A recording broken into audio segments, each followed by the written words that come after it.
Welcome back, everybody. Today I'm going to teach you how to customize page templates in OneNote. This feature allows you to create personalized layouts that you can reuse across your notebooks, saving you time and keeping your notes consistent and organized. Let's walk through this together. Start by opening your Microsoft OneNote app and loading into your notebook. Once your notebook has been loaded, we're ready to begin customizing. First, head to the Insert tab located on the top part of your screen where your tools and menus are located. This tab houses all the options you need for adding various elements to your pages, including templates.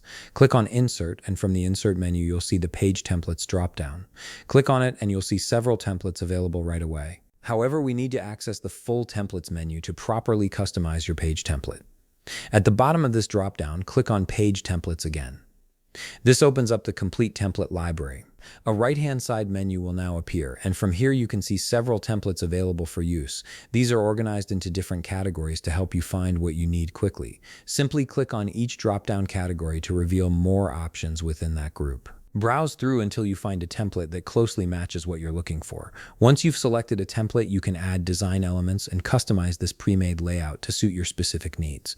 Think of this as your starting canvas that you'll make your own. After you've finished customizing your template with the colors, sections, headings, or any other elements you want, look at the bottom part of the template menu.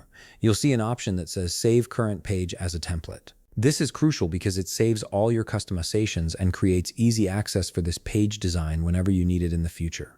Click on this option. A small window will appear prompting you to name the template you've created. Choose a name that clearly describes the purpose or style of your template so you can easily identify it later. Enter your template name in the field provided and click on Save. This finalizes the process. Now you'll see this Save Design added under the My Templates drop-down section, making it instantly available whenever you need to use this layout again. And that's it. You've successfully customized and saved your own page template in OneNote. If you found this video helpful, please leave a like, subscribe, and see you in the next video.